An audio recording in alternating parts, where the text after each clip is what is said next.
À l'école de la vie. Vous êtes à l'école de la vie.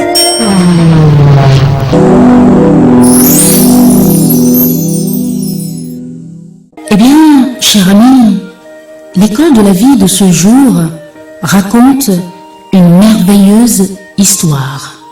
Une histoire de salut, une histoire de rédemption. Et cette histoire a pour titre ce qui suit. Le fils du pasteur. Le fils du pasteur. Et pour bien comprendre ce thème, nous allons nous appesantir sur Apocalypse. Apocalypse chapitre 5, verset 9, qui dit ceci, je cite, « Et il chantait un cantique nouveau, en disant, « Tu es digne de prendre le livre et d'en ouvrir les sceaux, car tu as été immolé et tu as racheté pour Dieu par ton sang des hommes de toute tribu, de toute langue, de tout peuple et de toute nation. » Fin de citation, je reprends. « Et il chantait un cantique nouveau en disant, « Tu es digne de prendre le livre et d'en ouvrir les sceaux, car tu as été immolé et tu as racheté pour Dieu par ton sang des hommes de toute tribu, de toutes les langues, de tout peuple et de toutes les nations. » Apocalypse 5, verset 9. Et notre histoire a pour titre « Le fils du pasteur ».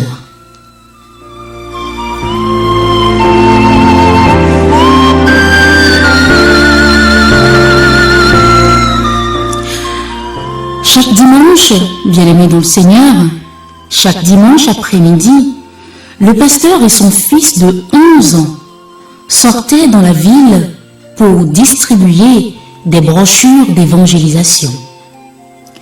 Mais nous étions en hiver et ce jour-là, il faisait particulièrement froid et il pleuvait beaucoup. L'enfant qui était déjà habitué dit « Papa, je suis prêt. » Son père lui demanda « Prêt à quoi, mon fils ?»« Mais papa, il est temps de rassembler nos brochures et de sortir. » Son père lui répondit « Rémi, il pleut et il fait très froid dehors. » Le petit garçon, surpris, lui demanda « Mais papa, les gens ne vont-ils pas en enfer, même les jours de pluie ?» Son père lui répondit « Rémi, le temps ne le permet pas. » Le garçon demanda alors « Papa, est-ce que je peux y aller seul, s'il te plaît ?» Son père hésita un moment, puis lui dit « D'accord, tu peux aller, voici les brochures, mais sois prudent. » Et le petit garçon, tout content, remercia son père et se dirigea vers la porte. Ce garçon de 11 ans alla dans les rues faire du porte-à-porte pour distribuer des feuillets à tout ce qu'il voyait. Après 2 heures de marche, sous cette intense pluie, il était trempé, mais il ne lui restait qu'une toute dernière brochure. Il s'arrêta au coin de la rue, cherchant à qui il pourrait remettre le feuillet. Mais les rues étaient totalement désertes. Il se tourna alors vers la première maison qu'il vit et se permit de sonner. Il sonna, mais personne ne répondit. Il sonna encore,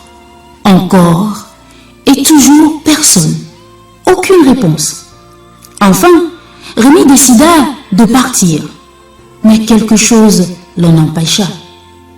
Une fois encore, il se tourna vers la porte et se mit à sonner et à frapper fort.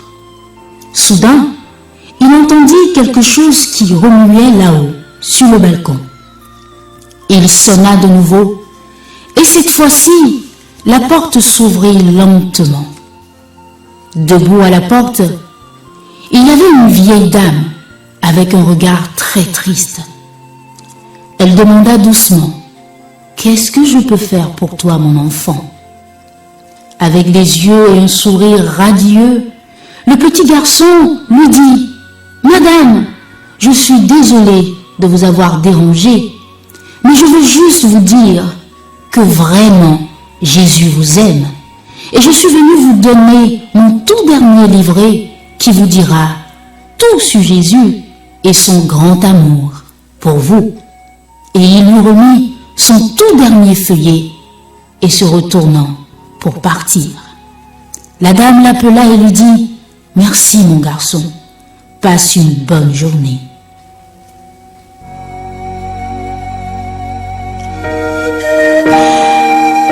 La suite, bien-aimés dans le Seigneur, le dimanche qui suivit à l'église, le pasteur, papa du jeune garçon, demanda, « Quelqu'un a-t-il un témoignage ou quelque chose à dire ?» Une vieille dame se leva lentement. Dans la dernière rangée, le regard brillant et radieux, et donna son témoignage. Elle dit ceci, « Personne ne me connaît dans cette église. Je ne suis jamais venue. Dimanche dernier, je n'étais pas chrétienne. Mon mari est mort il y a quelques mois, me laissant seule dans ce monde. Ma solitude me rend très triste. Dimanche dernier, il pleuvait et il faisait terriblement froid. J'étais à bout. J'avais décidé de me suicider.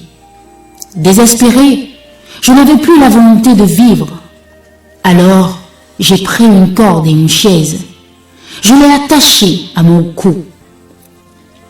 Debout sur cette chaise, si seule, le cœur brisé, je m'apprêtais à sauter quand tout à coup, la sonnette me fit sursauter. J'ai alors attendu 1 minute, espérant que celui qui sonnait s'en irait. J'ai patienté un long moment, mais la sonnette se faisait insistante. Puis la personne qui sonnait a aussitôt commencé à frapper. J'ai pensé, qui donc? Cela pouvait bien être. Qui pouvait frapper à ma porte puisque personne ne venait me rendre visite?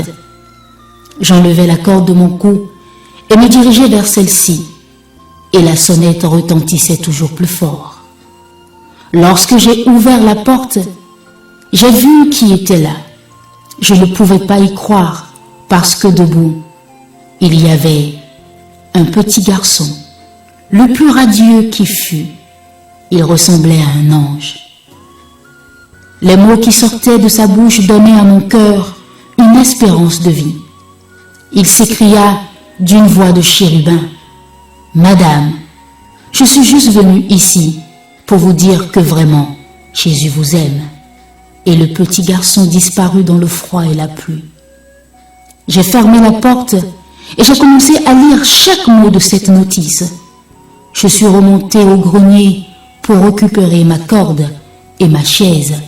Je n'en avais plus besoin. Aujourd'hui, je suis une nouvelle personne, une nouvelle créature appartenant au roi des rois.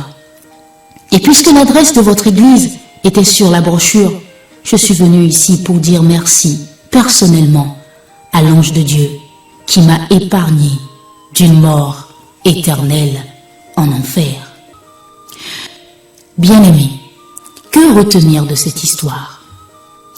Eh bien, nous dirons que le pasteur a compris que ce n'était pas sa mission d'aller ce jour-là évangéliser. Celui que Dieu avait choisi était le petit garçon de 11 ans pour ramener à la vie cette grande-mère. Ces grand-mères qui avaient perdu tout espoir. Et oui, Dieu utilise les gens tout petits pour en faire des gens assez grands. Et rappelez-vous que Dieu le Père avait également permis à son Fils Jésus-Christ d'aller dans un monde froid et hostile pour venir sauver des créatures rebelles. Bien-aimés, nous retenons encore de cette histoire que nous sommes des ambassadeurs de Christ. Nous devons donc être prêts, comme ce garçon, à braver les intempéries pour annoncer l'Évangile. Et pour finir, rappelons-nous que tout le monde peut recevoir l'appel de Dieu selon le bon plaisir de l'Éternel. Une fois de plus, rappelez-vous toujours que vous êtes un ange pour votre prochain.